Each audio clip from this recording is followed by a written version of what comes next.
అదే RTV app వార్తల్ని క్షణాల్లో చదివే అవకాశం ఉంటుంది. ఒక న్యూస్ పేపర్, ఒక టెలివిజన్ ఛానల్ మీ చేతుల్లో ఎప్పుడూ ఉంటాయి. ఎమ్మెల్సీ ఎన్నికల ప్రచారాన్ని ముమ్మరం చేశాయి ప్రధాన పార్టీలు. ప్రధానంగా ఇటు బీజేపీ, కాంగ్రెస్ పార్టీలకు సంబంధించిన అభ్యర్థులను అయితే ప్రకటించారు. ఉమ్మడి నిజామాబాద్, ఉమ్మడి మెదక్, ఉమ్మడి ఆదిలాబాద్, ఉమ్మడి కరీంనగర్ జిల్లాలకు సంబంధించి చూసుకుంటే 43 అసెంబ్లీ నియోజకవర్గాలు ఉంటాయి. 43 అసెంబ్లీ నియోజకవర్గాల్లో పట్టభద్రుల ఎమ్మెల్సీ, అదేవిధంగా ఉపాధ్యాయ ఎమ్మెల్సీలకు సంబంధించిన ఎన్నికలకు సంబంధించి పూర్తిగా అభ్యర్థులను బీజేపీ, కాంగ్రెస్ ప్రకటించింది. దానికి అందరికీ సంబంధించి ఇప్పటికే ప్రచారంలో జోరు పెంచింది బీజేపీ పార్టీకి సంబంధించిన నేతలు. అదేవిధంగా పట్టభద్రుల ఎమ్మెల్సీ అంజిరెడ్డి, అదేవిధంగా ఉపాధ్యాయ ఎమ్మెల్సీ అభ్యర్థి కొమ్రాయలు ఇప్పటికే నిజామాబాద్ జిల్లాలో పూర్తిగా ప్రచారాన్ని ముమ్మరం చేశారు. రానున్న రోజుల్లో బీజేపీ పార్టీ ఎమ్మెల్సీలుగా గెలిచే దిశగా సాగించే దిశగా ప్రయత్నాలు సాగిస్తున్నాం. మొత్తంగా నిజామాబాద్ జిల్లాలో చూసుకుంటే 40,000కు పైగా పట్టభద్రులు ఉంటారు. అదేవిధంగా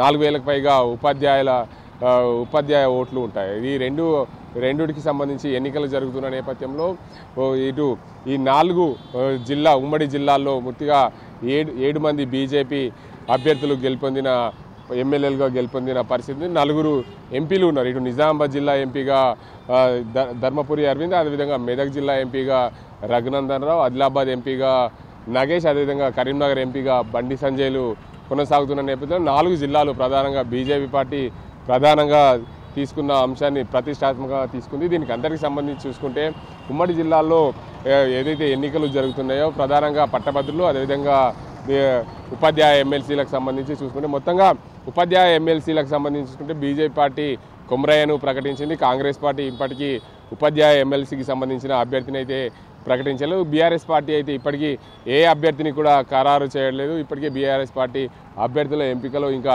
వెనుకబడినే ఉంది అని చెప్పొచ్చు. అదేవిధంగా బీజేపీ పార్టీ పట్టభద్రులకు సంబంధించి అంజిరెడ్డిని ప్రకటించింది. కాంగ్రెస్ పార్టీ అల్ఫోర్స్ విద్యా సంస్థల అధినేత నరేందర్ రెడ్డి పేరు ప్రకటించింది. మరోవైపు బీఆర్ఎస్ పార్టీ ఇప్పటికే ఎలాంటి అభ్యర్థిని కూడా ప్రకటించకపోవడం పూర్తి స్థాయిలో చర్చకు దారితీసిందని చెప్పొచ్చు. ఏదేమైనప్పటికీ ఈ ఉమ్మడి 4 జిల్లాల్లో ఏదైతే మెదక్, నిజామాబాద్, అదేవిధంగా కరీంనగర్, ఆదిలాబాద్ జిల్లాలకు సంబంధించిన పట్టభద్రుల, అదేవిధంగా ఉపాధ్యాయ ఎమ్మెల్సీలు ఎన్నికలు కొనసాగుతున్న నేపథ్యంలో ప్రచారాన్ని అయితే ముమ్మరం చేశారు. ప్రధాన పోటీ ఇటు బీజేపీ, కాంగ్రెస్ మధ్యనే ప్రధాన పోటీ ఉండే అవకాశం ఉంది. బీఆర్ఎస్కి సంబంధించిన అభ్యర్థులు అయితే ఇంకా ఖరారు కాలేదు. కానీ వారిలో కూడా ప్రధానంగా ఆశావాహులు అయితే అధికంగా ఉండడం, దానికి అందరికి సంబంధించి బీఆర్ఎస్ పార్టీ అభ్యర్థులను ప్రకటించకపోవడంతో కొంచెం సందిగ్ధత నెలకొందని చెప్పొచ్చు. మొత్తానికి ఉమ్మడి ఈ 4 జిల్లాల్లో చూసుకుంటే నిజామాబాద్ జిల్లాలో 40,000 మందికి పైగా పట్టభద్రులు ఉంటారు, 4,000 మందికి పైగా ఉపాధ్యాయులు ఉంటారు.